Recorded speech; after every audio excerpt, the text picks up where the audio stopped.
चाणक्य नीति का तीसरा अध्याय, जिसमें 21 श्लोक हैं, उसका हिंदी अनुवाद सरल शब्दों में। पहला श्लोक। दोष किसके कुल में नहीं है? कौन ऐसा है जिसे दुख ने नहीं सताया? अवगुण किसे प्राप्त नहीं हुए? सदैव सुखी कौन रहता है? दूसरा श्लोक। मनुष्य का आचरण व्यवहार उसके खानदान को बताता है। भाषण अर्थात उसकी बोली से देश का पता चलता है। विशेष आदर सत्कार से उसके प्रेम भाव का तथा उसके शरीर से भोजन का पता चलता है। तीसरा श्लोक। कन्या का विवाह अच्छे कुल में करना चाहिए, पुत्र को विद्या के साथ जोड़ना चाहिए, दुश्मन को विपत्ति में डालना चाहिए और मित्र को अच्छे कार्यों में लगाना चाहिए। चौथा श्लोक। दुर्जन और सर्प के सामने आने पर सर्प का वरण करना उचित है, ना कि दुर्जन का, क्योंकि सर्प तो एक ही बार डसता है, परंतु दुर्जन व्यक्ति कदम कदम पर बार बार डसता है। पांचवा श्लोक। इसीलिए राजा खानदानी लोगों को ही अपने पास एकत्र करता है, क्योंकि कुलीन अर्थात अच्छे खानदान वाले लोग प्रारंभ में, मध्य में और अंत में राजा को किसी दशा में भी नहीं त्यागते। छठवां श्लोक। प्रलय काल में सागर भी अपनी मर्यादा को नष्ट कर डालते हैं, परंतु साधु लोग प्रलय काल के आने पर भी अपनी मर्यादा को नष्ट नहीं होने देते। सातवां श्लोक। मूर्ख व्यक्ति से बचना चाहिए। वह प्रत्यक्ष में 2 पैरों वाला पशु है, जिस प्रकार बिना आंख वाले अर्थात अंधे व्यक्ति को कांटे भेदते हैं, उसी प्रकार मूर्ख व्यक्ति अपने कटु व अज्ञान से भरे वचनों से भेदता है। आठवां श्लोक। रूप और यौवन से संपन्न तथा उच्च कुल में जन्म लेने वाला व्यक्ति भी यदि विद्या से रहित है तो वह बिना सुगंध के फूल की भांति शोभा नहीं पाता। 9वां श्लोक।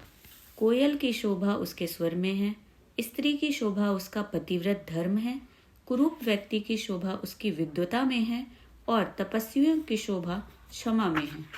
10वां श्लोक।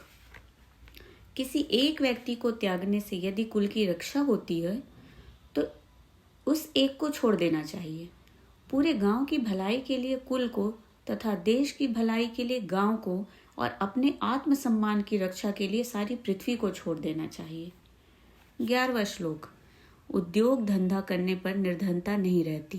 प्रभु नाम का जप करने वाले का पाप नष्ट हो जाता है। चुप रहने अर्थात सहनशीलता रखने पर लड़ाई झगड़ा नहीं होता, और जो जागता रहता है अर्थात सदैव सजग रहता है, उसे कभी भय नहीं सताता। 12वां श्लोक। अति सुंदर होने के कारण सीता का हरण हुआ, अत्यंत अहंकार के कारण रावण मारा गया, अत्यधिक दान के कारण राजा बलि बांधा गया, अतः सभी के लिए अति ठीक नहीं है। अति सर्वथा वर्जयेत। अति को सदैव छोड़ देना चाहिए। 13वां श्लोक। समर्थ को भार कैसा, व्यवसायी के लिए कोई स्थान दूर क्या, विद्वान के लिए विदेश कैसा, मधुर वचन बोलने वाले का शत्रु कौन। 14वां श्लोक। एक ही सुगंधित फूल वाले वृक्ष से जिस प्रकार सारा वन सुगंधित हो जाता है, उसी प्रकार एक सुपुत्र से सारा कुल सुशोभित हो जाता है। 15वां श्लोक।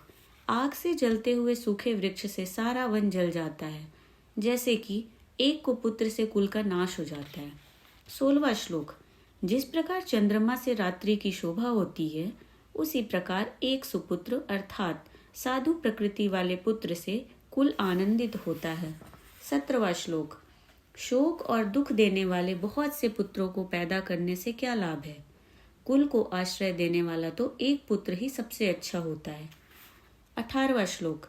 पुत्र से 5 वर्ष तक प्यार करना चाहिए, उसके बाद 10 वर्ष तक अर्थात 15 वर्ष की आयु तक उसे दंड आदि देते हुए अच्छे कार्य की ओर लगाना चाहिए।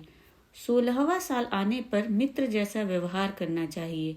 संसार में जो कुछ भी भला बुरा है, उसका ज्ञान उसे कराना चाहिए। 19वां श्लोक।